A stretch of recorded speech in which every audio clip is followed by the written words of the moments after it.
Richard Rodgers with a walk-off touchdown.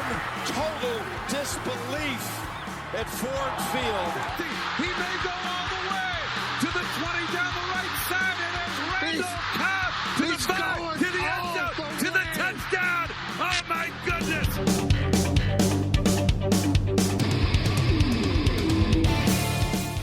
Welcome, everyone, to the Green and Golden Boys Packers podcast, the podcast for Packer fans who think, ugh, COVID toe.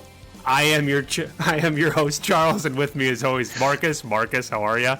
I'm good, Charles. Yourself? I'm good. I'm sure everyone knows or heard. Obviously, we've been talking about Aaron Rodgers' toe injury the past couple of weeks, and you know, you and I kind of talked about, well, how the heck did he hurt his toe? He was out with COVID, Aaron Rodgers, that is, not practicing. What did he do? Like run into his coffee table or something and stub it? But no, it's out that Aaron Rodgers, one of the more rare side effects of COVID-19 is COVID toe. So that is the injury that is making a very painful returning Aaron Rodgers after his 10-day quarantine from COVID-19. And all I have to say about it is, ew. So, and I actually had no idea what you're talking about when you just came out and said that. So I just Googled COVID toe, and they're all Aaron Rodgers stories. Did he talk about that on Pat McAfee? Or he when did. we hear? And Okay. I didn't see the full interview, but apparently it is terribly uncomfortable. Apparently it's worse in cold weather, and it's essentially a blistery toe that hurts. And again, I was so confused about how he got a toe injury out of nowhere. And yeah, it was showing up unvaccinated to holiday parties and Halloween parties and stuff like that.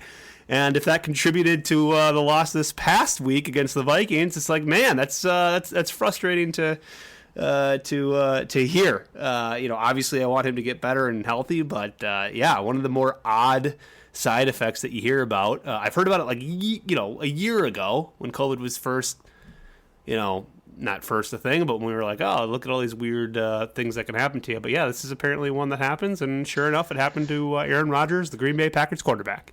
Interesting. Do we have a timetable on when that would typically subside, or is it just kind of everything up in the air at this point? So apparently it just takes a while to heal. And Aaron Rodgers said on Pat McAfee that it will for sure not feel better until after the bye, which of course is coming after this huge game against the Los Angeles Rams. So we still got some time for him to play through some pain. One more obstacle to work around here this Sunday against the Los Angeles Rams.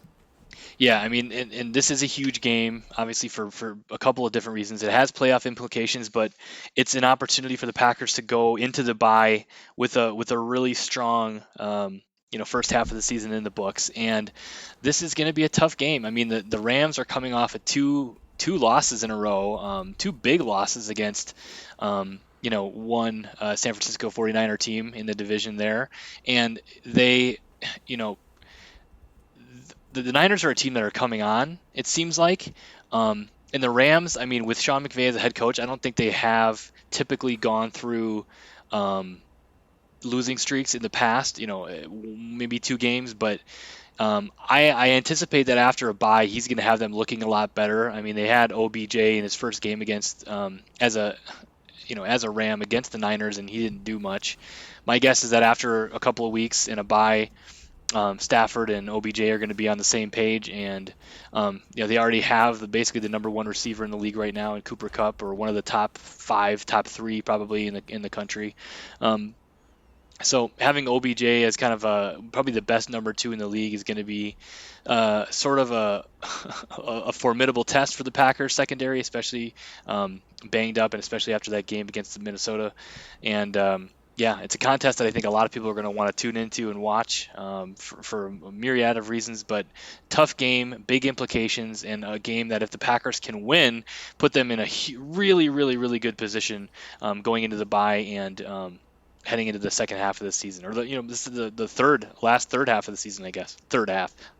Yeah, and you mentioned it. I mean, obviously it's OBJ's first real game with having multiple practices. So the last time they were out there, like you said, he didn't look that great. It was also Von Miller's first game with the Rams.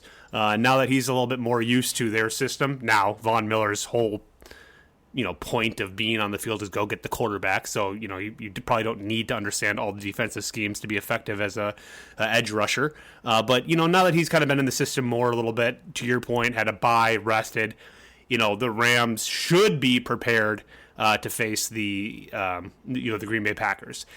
The narrative against across the country, it's a primetime game, and the narrative is these are the top 2, maybe 3 teams in the NFC, maybe 4. This has huge playoff implications, which it clearly does. Both teams have very gaudy records, and this is potentially going to be a tiebreaker for one of these 2 teams. It's not just a win this Sunday; it's a win and potentially a head-to-head matchup. So this could be a 2-win game, if that makes sense, right? If you lose this game, not only do you have to get that game back against the Rams, but you have to get another one back to not have it come down to the head-to-head tiebreaker. So huge implications there. That being said, let's go down this avenue for just a second. Is there a chance that the Rams are just the sexy thing to talk about and are a bit overrated?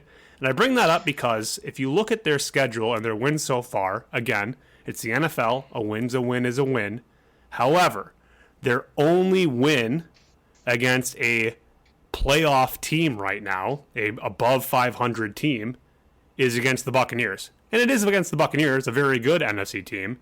But so far they've beaten the Bears, the Colts, the Seahawks, the Giants, the Lions, the Texans, and they've lost to the Titans, the Cardinals. And I'm missing one. But another good team. 49ers. The 49ers. Oh, they lost to the 49ers, who are 500 now. My point is there a possibility that we are just that much better than these guys, and they are all flash in LA and just trying to distract us with Sean McVay's sexy haircut, and the media is just building this game up to be bigger? Is there a chance that this is an overrated LA Rams team? Maybe slightly overrated. However, this is a Sean McVay offense.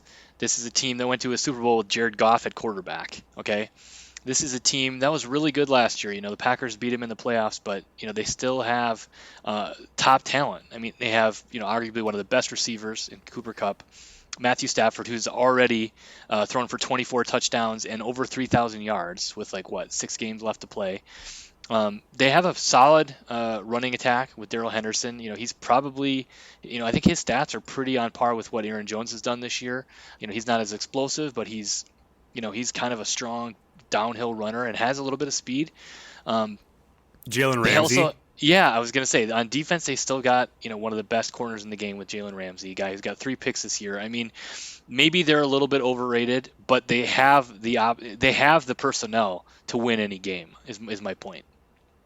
Yeah, I tend to agree with that. I did just want to point out that fact that they have struggled against playoff caliber teams, and they did roll, some non-playoff teams. So I wanted to get that out there. I agree. I do think this is going to be a nice game. I am thankful that it's here in Lambeau. I'd be more thankful if COVID toe wasn't worse in cold weather. But I love the fact that the indoor LA Rams team has to travel outside to Lambeau. That being said, OBJ is used to New York weather, Cleveland weather, and Detroit. Matthew Stafford, is used to. I mean, they were playing indoor there, but he's familiar with Lambeau, so he definitely won't be overwhelmed in that moment there. But again, I'm very thankful that we finally get to go home because it feels like we've been on the road for quite a while.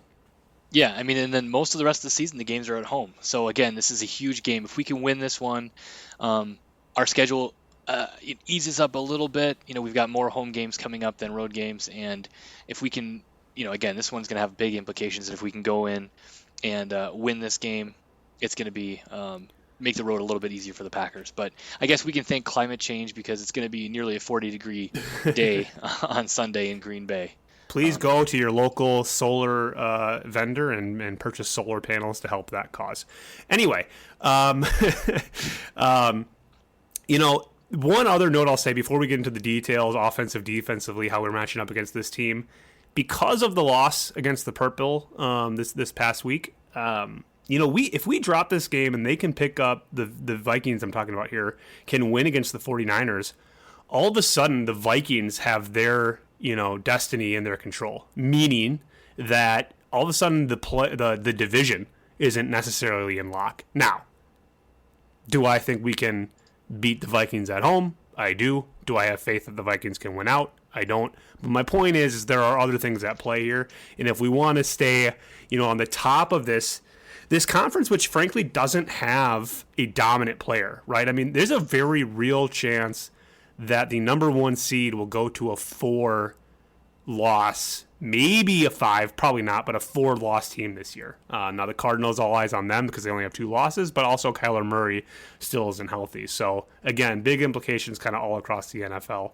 That being said, what are you most excited for? What are you looking at offensively to get the Packers kind of back on the right track after this kind of step back last week against the Vikes?